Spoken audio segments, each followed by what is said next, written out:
For me, it's always better to be professional. I mean, I know in some cases, kakainlaban talaga, or you can't help but to fall in love with someone, and you're in or at your workplace.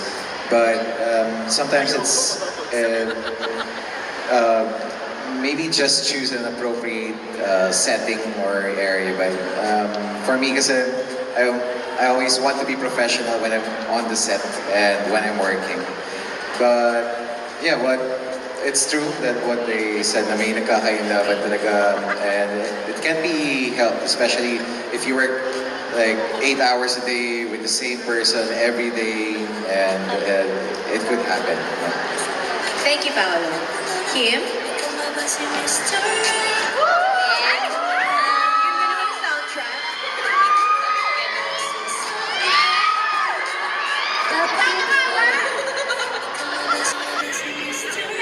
Nag-walkout na si Angeline.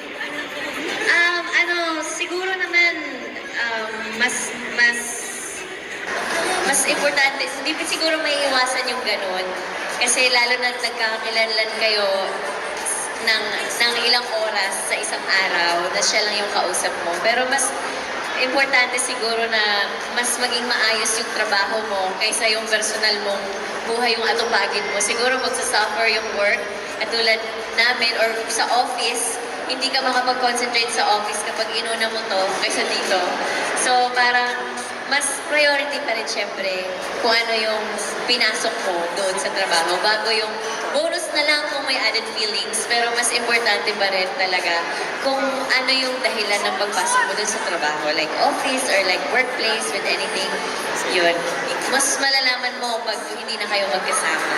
Doon na natin ma-gauge siguro. Parang may gustong Pero idagdag. if we're speaking as our characters, it's a different thing.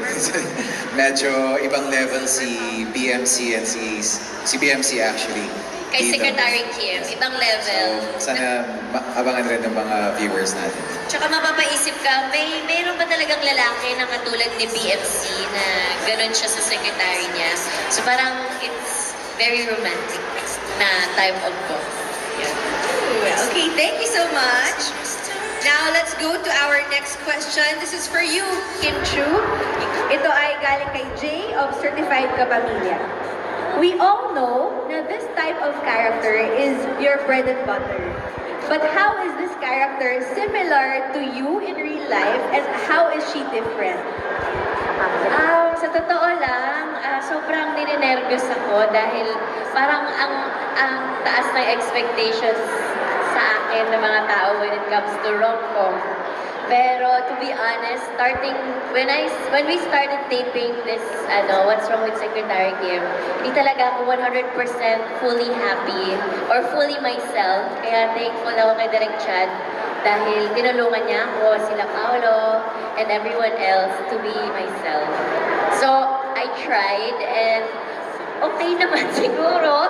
Okay naman, kaya para sa ko, Direk, tulungan mo ko. Or Pao, tulungan mo ko. Ganyan. Kasi hindi talaga siya madali when we started doing this project. Pero sa awa ng Diyos, ayan na siya. So, ayan na siya. Ito na kami.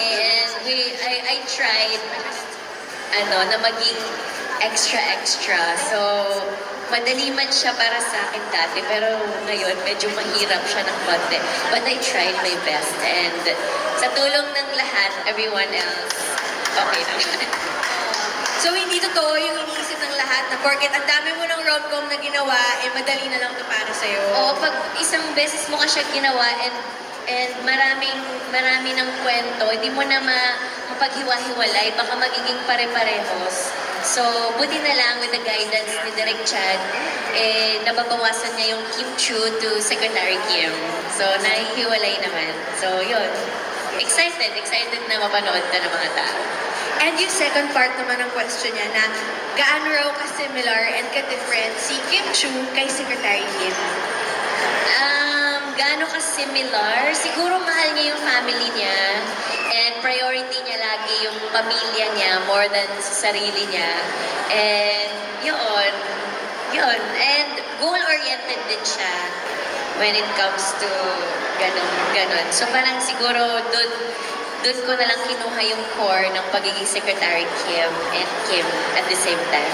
Eh, yung difference nyo naman daw. Difference namin, in love siya. Love si Secretary Kim. Si Kim, steady lang. Steady lang. Steady lang. Okay, thank you so much. Napaka-honest ng mga answers nila today. Okay, ngayon naman pupunta tayo sa ating next question. This one is for Paolo. This is from Jay ulit from Certified Kapamilya. Sa original story, may pagka-narcissistic si Vice Chairman.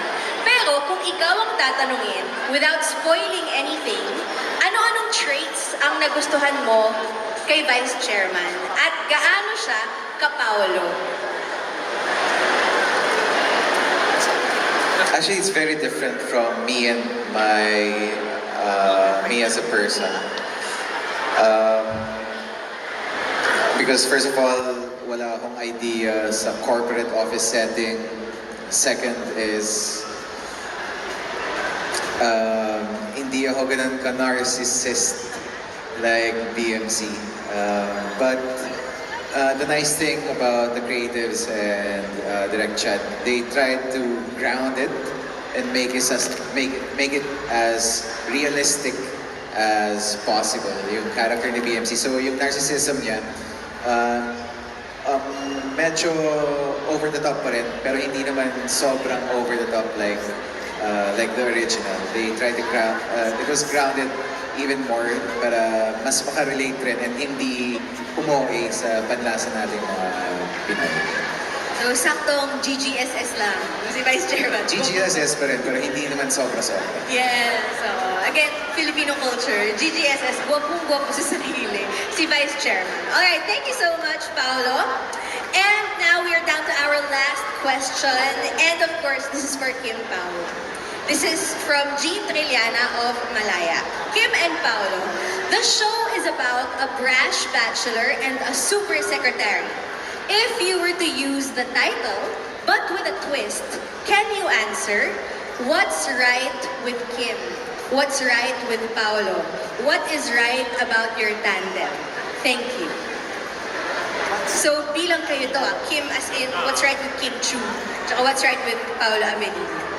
And what's right with Kim Pao? May twist. Thank you for the beautiful question. Well, if we're gonna put it in our real lives, I think what I would say is What if gawin natin, ikaw yung mag-answer ng what's right with Kim, tapos si Kim yung mag-answer ng what's right with Paolo, tapos kayong dalawa yung mag-answer ng what's right with your tandem, with Kim Pao. What's right with Kim right now? I think everything's going well with her. Like everything, her career, siguro sa isang aspeto lang yung hindi, pero lahat naman ng bagay is going well for her, and I think she knows that. And I think she just has to be more positive about it. But everything, I don't see anything wrong with Kim. What's right with Kim? Everything. Everything. She's beautiful. She has a wonderful and a beautiful career as well.